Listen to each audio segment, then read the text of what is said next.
So in all of your getting on social media, get email addresses. I love that. That's so key. And that's exactly what I teach too. I mean, how can you, it really isn't all just digital fundraising, right? You get the lead, you get the email, you make contact, and then, hey, maybe that leads to an in-person. I mean, you can really blend this in-person fundraising with digital. Digital is where you can tell your story. Who knows who's listening?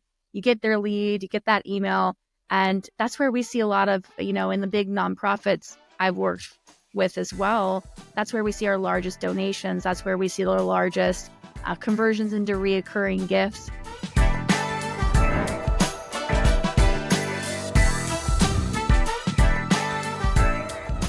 Hey, Mission Money fam. I'm your host, Tayloe Clements of the Mission Money Digital Fundraising Made Easy podcast. Today, my friend joins us, Justin Rizzo. He is a worship music extraordinaire, nonprofit owner of Firelight Creative. He's been raising support for over 21 years. Can't wait for you guys to learn from him. He has just an incredible story, and the way he does digital fundraising has just really been impressive to watch. So you're going to learn so much today. And with that being said, let's go and I'll introduce you. Hey, Justin, thanks so much for joining the Mission Money podcast. We're on a mission to make digital fundraising easy. And I couldn't have thought of anyone better to have on this show other than you. You've been raising support for you and your family for 21 years now, which is incredible. And you just have big dreams. More than that, I have just loved watching how big of a vision you've had, launching 3 films in 3 years. That's just incredible.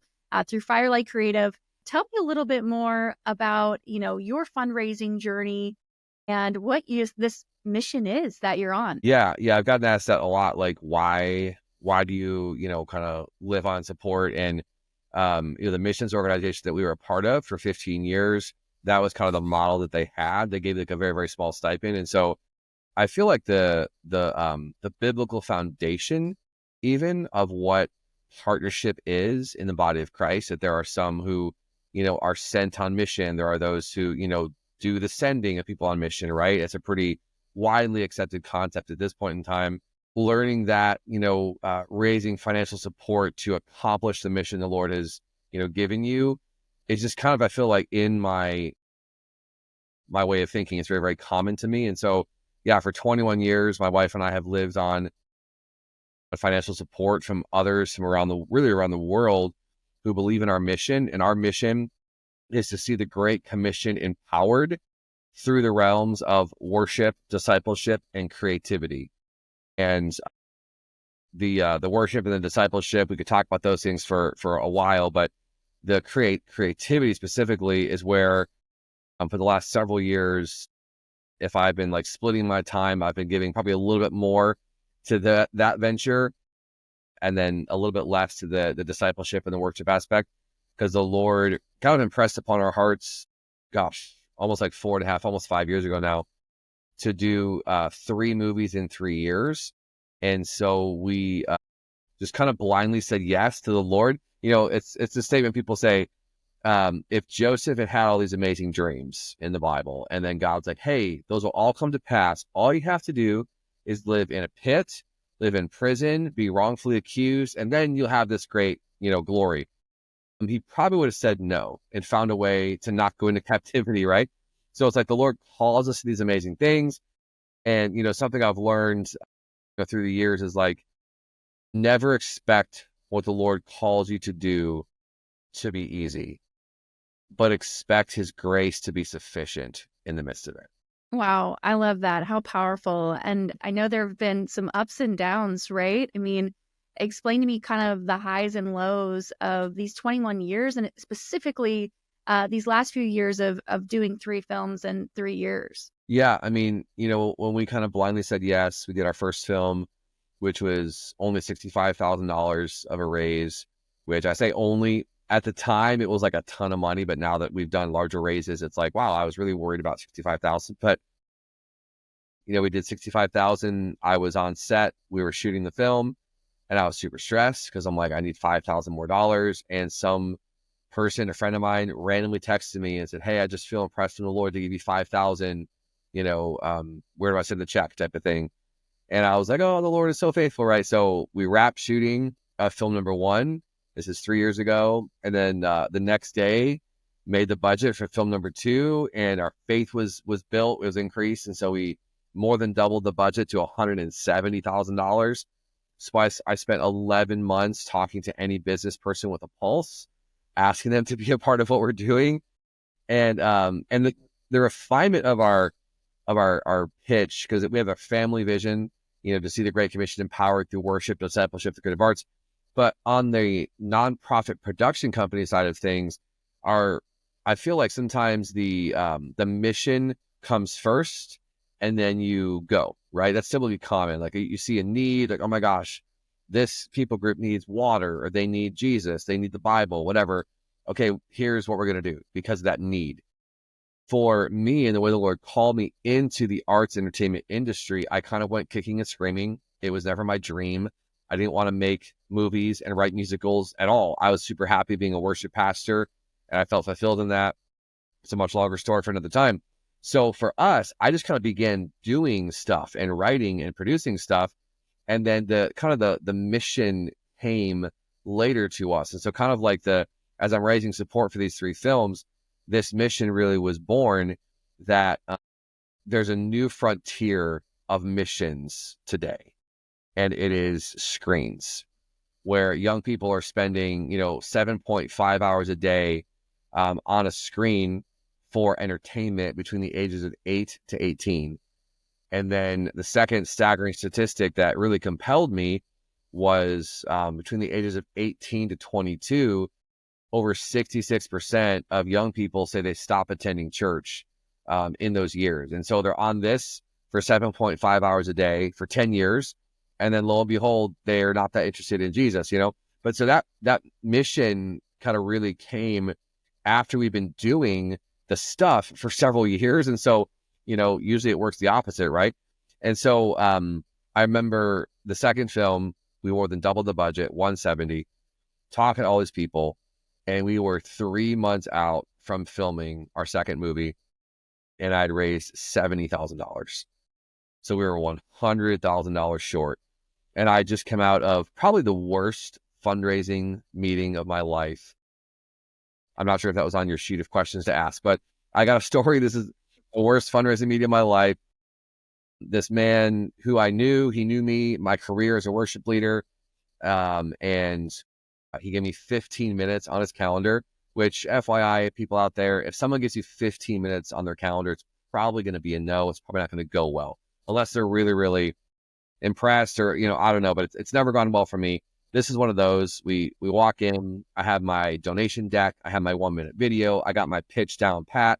We do like 2 minutes of small talk, and then I begin to go in and start sharing the vision of, kids are on their screens. We want to get truth-centered art in front of these kids. And I'm like, just starting my pitch, and this man stops me. Actually, I did a whole podcast on my podcast about this horrible failed fundraising meeting. You can get more details there, but he stops me. He's like, Justin, I'm going to stop you right there. I will not be donating to your film. I was like, oh, thank you. It's what everyone loves to hear, right? In a pitch meeting, Right. in an ask meeting. And he continues to talk, and he says, you're a good worship leader. You should have continued doing that. You are way out of your league doing this. And then he said a statement that I hate this statement. So just to be really clear, The Chosen, super popular right now. It's an amazing show. I love what Dallas Jenkins has done.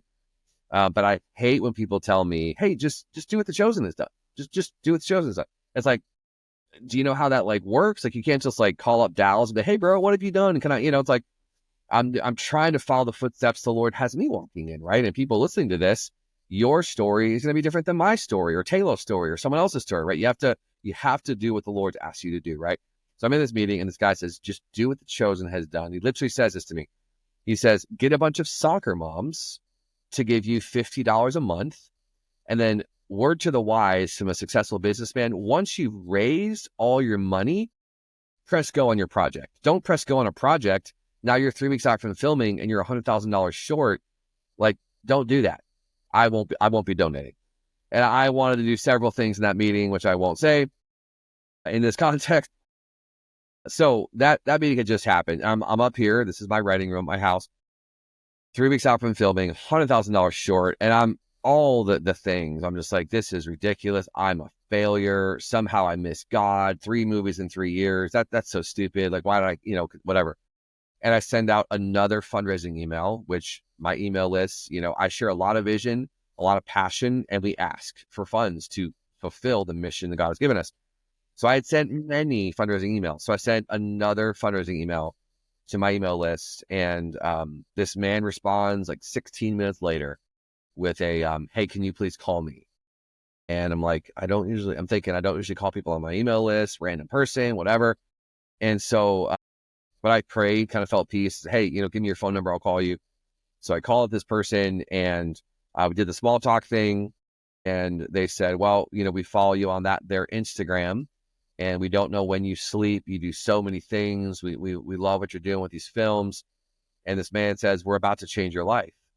I said, really? He said, yeah, we're about to cut you a check for $100,000. And I laughed it off. I'm like, oh, that'd be great if you did that one day. And he kind of came back with a tone. He's like, I'm being serious. Like, where do I write the check? My wife and I just made the quickest financial decision we've ever made in our life. We felt peace on this. I began, the tears begin to flow, and so that was film number 2. Film number 3, which was just last year, we did our 3rd film. That was a rocky bit, to say the least. I'm not sure if we're going to get into that fully here in this context. I'm open to sharing if you want, and now we're on to our 4th production. Now we're doing a Christmas show in December. How incredible, and what a great story. And I think the audience, they're trying to learn how to digitally fundraise. So I loved a few things you shared there. I think another thing they can learn from you is also, interacting with these major donors. $100,000 in one donation. That's incredible, right? I think I was reading just pretty much like 60 or 70% of the funds you raise are usually major donors. And then you have the smaller donors that kind of come alongside that to support your mission. So kind of first question out of that, digital fundraising, right? You said this donor, he saw you on social media, then he got the email, and then he gave. How have you used digital fundraising? How have you used these platforms to tell the story of what you're doing? Yeah. I mean, you really hit it on the head. Like, and if you're been around marketing for any amount of time, this. Good marketing is good storytelling. Good storytelling is good marketing. If there's not a story, which many times a story is your mission, it's your vision, right? How the Lord spoke to you about that. Like for me, I don't have some great like mission statement, like the, 3 films in 3 years. It's like, wow, I don't care. Like, why should I care about that? So when I'm marketing this through reels, through long form text posts with picture captions, with pictures and text in the caption, I'm sharing the story of how in 2009, I was a happy worship pastor at a church, and my life drastically changed when God spoke to me clearly to enter the arts entertainment industry. I told him, no, I have zero interest in that. Like, so already there's like this story of like, okay, God told you something, you said no. I continue my story. 6 months later, I was called out by a woman in a public meeting. She stopped what she was doing and looked at me and said, I feel the Lord just told me that you're called to the arts entertainment industry. I see scripts from the scripture. I see the text of the Bible separating. There's a bass and a treble clef, and you're composing music to scripture. Does that resonate with you? And I was so humiliated and angry at this call, I lied. I said, no, it doesn't resonate at all. I went to this person after the meeting and repented. I was like, hey, I'm really not thrilled, but that word was from the Lord. I'm sorry for lying, So now you might not have like as drastic of a story, but here's the thing that I've learned about marketing and about storytelling. Everyone has an amazing story if you have eyes to see it. We are our own worst critic. So again, like I said earlier, your story is your story. Your call is your call. Your way of raising funds is your way of raising funds. So you have to know first and foremost that God has called you, and your call will look different than my call or anyone else's call. That's first and foremost. Second of all, you have to find the story in there. You're not fabricating anything. My God, don't do that. But I guarantee you, there are like these little signposts that the Lord has given in your life. So again, you might be a successful business person. You feel the Lord calling you to raise support and move to Africa to be a missionary. You're like, well, I have no story. I was a successful businessman and now I'm giving it all up. It's like, that's an amazing story, right? Right. Like, so I was like worship pastor turned playwright composer. Like, so we all have a story. And so really it's just packaging your story through reels, long form content, and consistently, emphasis on consistently sharing that on social media and through emails. But I'll just say this, if you can get people's email addresses, it is the number one goal. Instagram, Facebook, TikTok, they can squash you. They can do whatever. They can ban you. They can do whatever they want. They want your money. They want advertising dollars. So in all of your getting on social media, get email addresses. I love that. That's so key. And that's exactly what I teach too. I mean, how can you, it really isn't all just digital fundraising, right? You get the lead, you get the email, you make contact, and then, hey, maybe that leads to an in-person. I mean, you can really blend this in-person fundraising with digital. Digital is where you can tell your story. Who knows who's listening? You get their lead, you get that email. And that's where we see a lot of, in the big nonprofits I've worked with as well, that's where we see our largest donations. That's where we see our largest conversions into reoccurring gifts. It's mostly, email. So I love that you've learned that. And, kind of off of that, how do you blend this in person? I've seen you up on a stage giving telling your story and giving an ask. And then I've seen you on social and digital doing it as well. What do you think about that blend? Where does that, handoff happen between digital and in person? I think a lot of people can Yeah. get stuck of, I've been part of organizations that are like, no, it's just in person, no digital, you have to go shake a hand and get into the door. Where do you see that kind of handoff between those two things? Yeah. I mean, and I believe in this day and age, you have to be able to do both of those things.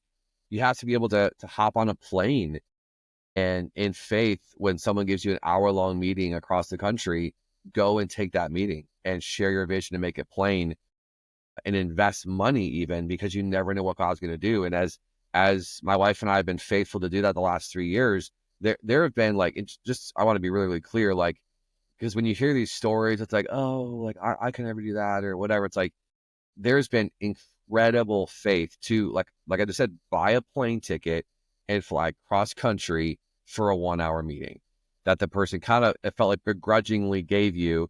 And that meeting turned into another meeting, which turned into another meeting and led to XYZ. Right.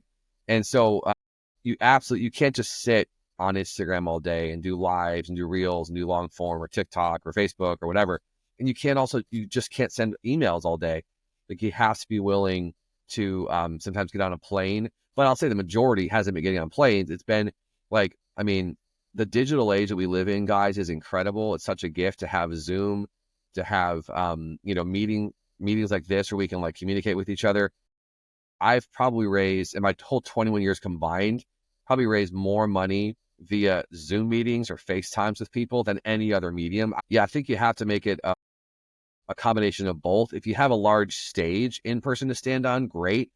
That's not been a key for me at all. Like you don't have to have a large stage, but you do, in my opinion, have to have the funnel, if we can use that term, if we understand that, of like getting people in, whether it's a free lead magnet or something like that. They see a video, a reel, and like, hey, I like this guy's vision. They like it. Having a way to like where you reach out to that person, hey, thank you so much for liking my video. Would love to share more with you. If you want this free ebook on XYZ, click the link below.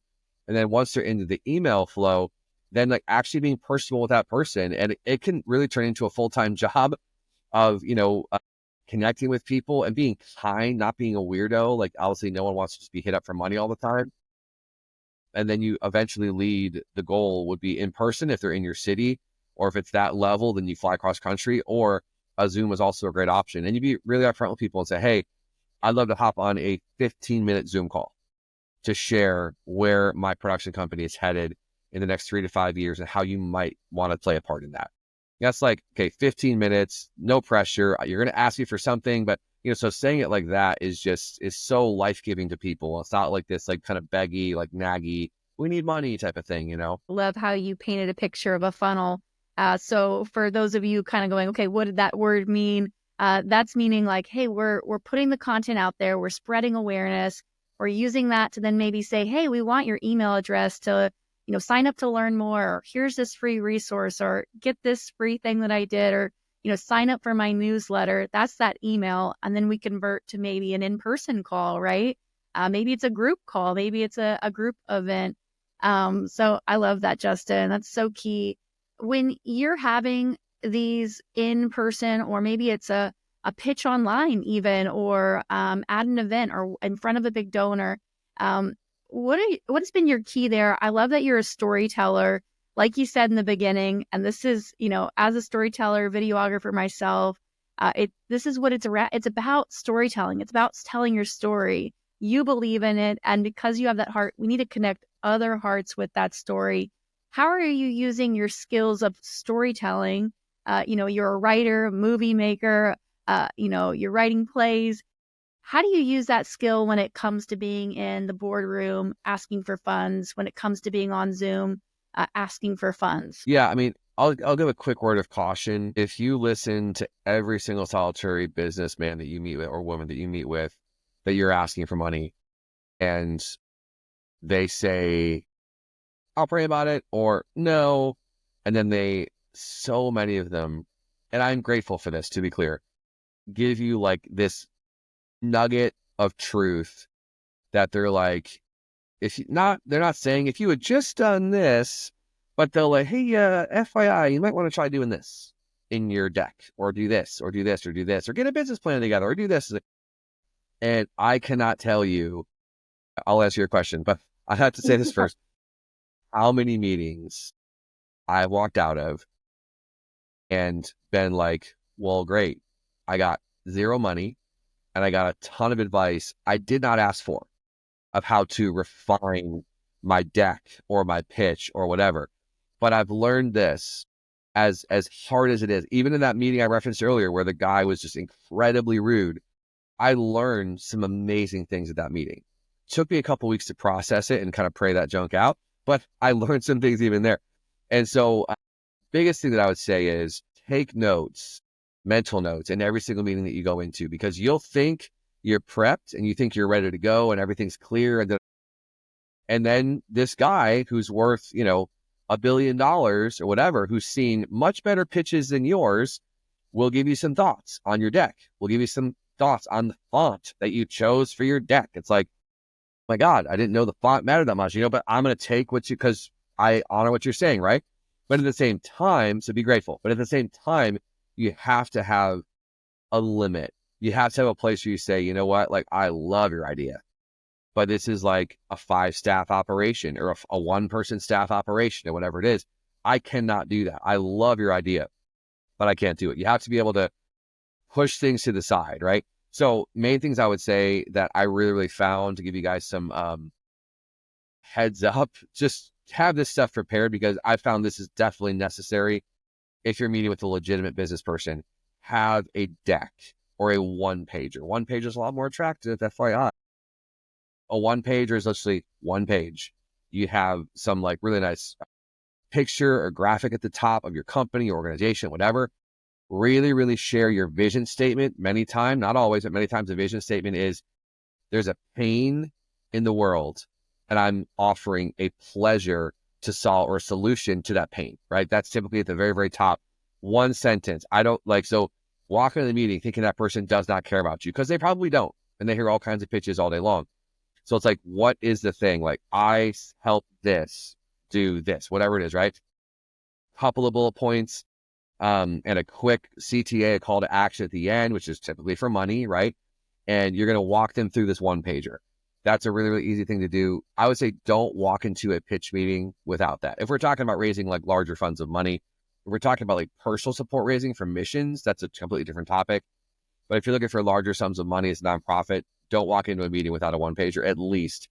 Better yet, walk in with I call it a donation deck or a pitch deck, but I'm not really pitching them an investment. It's a donation deck. And we can get into that, but there's, mine has 18 pages, but it's like this, instead of an 8.5 by 11, it's like very, very small. And there's like one line of text per page. There's pictures, so it's a lot more visually interesting.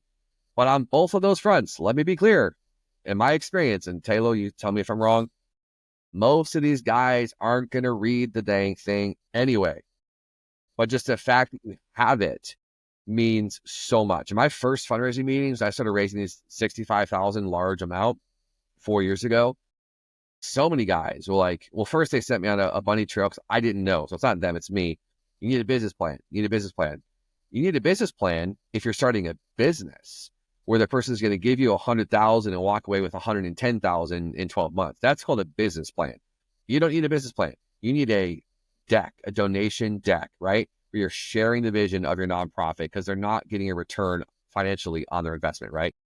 And so don't walk into a meeting without that. Like, I spent so much money, so much time, so much energy on these like slick, like 1 minute videos. In my opinion, they didn't perform amazingly. They're great to have like at a large event or put on social media, YouTube, maybe they'll get some traction there, but it's face to face. It's a human sharing the burden of their heart, why they started this missions organization with another human. If it resonates, dollars will flow. If it doesn't, you're not horrible. They're not horrible. Just move on to the next person. Great advice. Yeah, I think one of the key things you said was just like tell the story. I mean, you're telling the story through these different resources you're bringing into this meeting. I think that could be virtually or in person, right? You're just saying, hey, here's the problem, here's the solution. And that's something someone can get behind. So super key storytelling advice. I think that's so true and so needed. And it's can be as simple as that, right? I've seen you on YouTube. You've started your own YouTube channel. Was that natural for you? How did you take the leap into going, okay, I'm going to do some longer form vlog content? How'd you get that idea and how's it going? Yeah, I mean, from friends like you, from friends like Tayloe who have talked me through it for hours on end, and other friends who have helped me a lot in that world. Honestly, waiting to feel peace is an endless waiting game. So for me, I had some advice, like I said, from people like yourself, from some other friends, and I didn't have full confidence in it. I still don't, if I'm being honest, but I've made a commitment to, release one kind of vlog thing a week. And I just, carry my camera around as I'm producing this Christmas show. I talk about fundraising. I talk about how to produce a show. I take, my viewers into rehearsals, my own life, how it feels after a potential large donor that you've really been working and investing in that relationship. I open up my camera right after they say no and just share this is not awesome, because so many times we see the finished product and that's great, but I want to help people realize like you can have a finished product no matter what it is, no matter what sphere it's in. You just have to know it's not going to be warm and fuzzies. Like it's just not. Like the utopian dream of it being warm and fuzzies is just not a reality. And I don't know if I've ever met a businessman or a businesswoman who's ever said that what they've done has been easy ever, like enjoyable. Maybe they enjoy a challenge, but so that's kind of why I'm doing it. I don't have this great, plan. I just have the plan of consistency, and I'm learning. If you watch my first couple of vlogs, like they're really, really horrible, and that's called life. I listen to my first couple of songs I wrote on Spotify or Apple Music, and it's like, wow, that's horrible. Like I want to take that down, but you don't do that because like you practice in front of people and you get better, and people like appreciate the journey. So if you're on here and you're questioning TikTok, YouTube, Instagram, whatever it is, if you have a vision, get the vision, make it plain, like really work that thing out, get some people around you to fill it full of holes, and then just like start kind of blubbering, barely cognitive something out because it'll get better. You're only going to grow. Your idea is going to get refined, but it only gets refined. Like I've told so many people this, if I had this idea for 3 movies in 3 years, which I believe was from the Lord, if I was like, all right, I'm going to raise 65,000 for film number 1 and then we'll press go, I believe I'd still be trying to raise $65,000. But it's because I stepped out in faith that the Lord's like, all right, faith without works is dead. I see that step, bam, I'm going to make it happen. Love how you stepped out in faith and just got started, right? Watching your YouTube, that's been my favorite thing is you're so raw, so authentic, and it's not all polished, right? Because that's not the human experience. That's not life. So you've been really real on that. And yeah, listeners, if you haven't gone and checked out his YouTube, definitely should. Definitely worth seeing what he's doing over there, stepping out in faith, telling your story, because that's what it's about. And then someone gets behind it. I mean, to go back to the first, $100,000, dollar story you were telling on this podcast, that person was seeing, wow, he's doing a lot. We want to get behind this. He's putting in the work, he's putting in the sweat, he's getting something started, and we believe in that. And so I love that. That's probably what he saw too, the tenacity and the courage to get out there. So, if you could leave my listeners with just one thing, especially those looking to take on digital fundraising, what would you leave them with? It could just be something as practical as a tool you've learned, or a tip or a trick to help them increase their donations through digital fundraising. Yeah, probably the biggest thing I'd say that I think would be helpful, and I guess I wish someone had told me years ago, social media is like an endless pit that will eat you alive if you're not careful. Now, I'm not talking about dumb scrolling and watching reels or you wasting your time. That's a whole nother pit that it does take your time in trying to get, finances to build what you want to build. Social media will chew you up and spit you out and not care about you for a second. And so keep your heart, in a place of, be kind to your heart. Be kind to your heart as you're raising funds. Mission is king. Story is king. Get that clear. Your way of fundraising might be through email marketing, which yes, it's digital, but it's a totally different ball game than working on 50 reels to post this month and 50 long form posts to put on social media.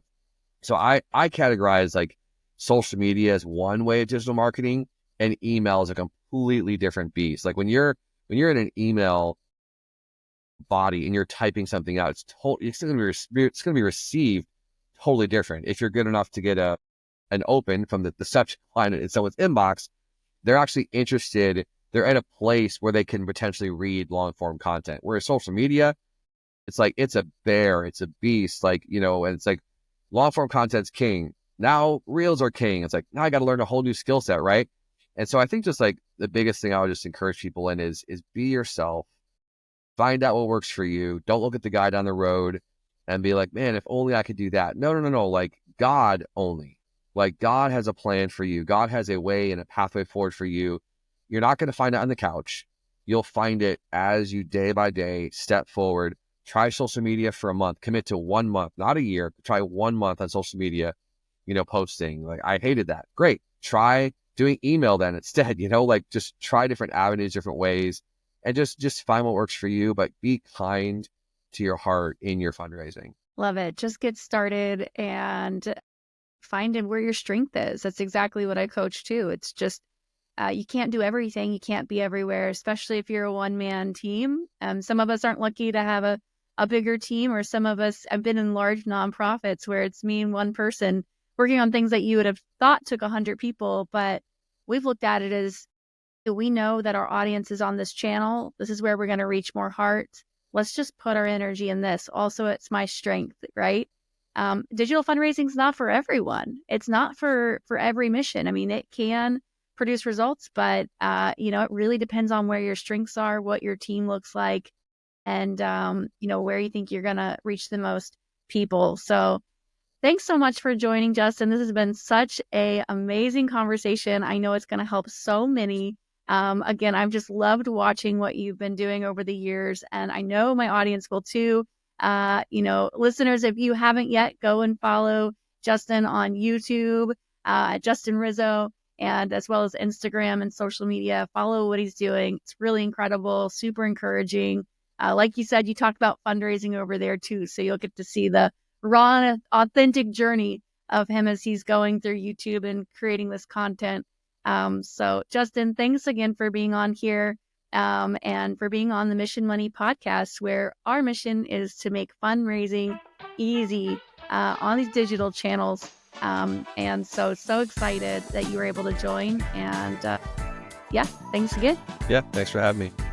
And Mission Money fam, thank you so much for watching. This is not possible without you, and I'm here to help walk alongside you in your digital fundraising journey. So whether you're a nonprofit leader or marketer, or, you're just having a mission and wanting to start it now, I want to walk alongside you. I've been in your shoes in both places, whether it's a mega international nonprofit or just an idea and something you have on your heart, you don't know where to start, and you need help getting that mission funded.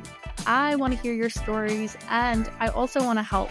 And to do that, I created a great resource to start to put into action some of these things we've learned. I don't like leaving you without something to implement, right?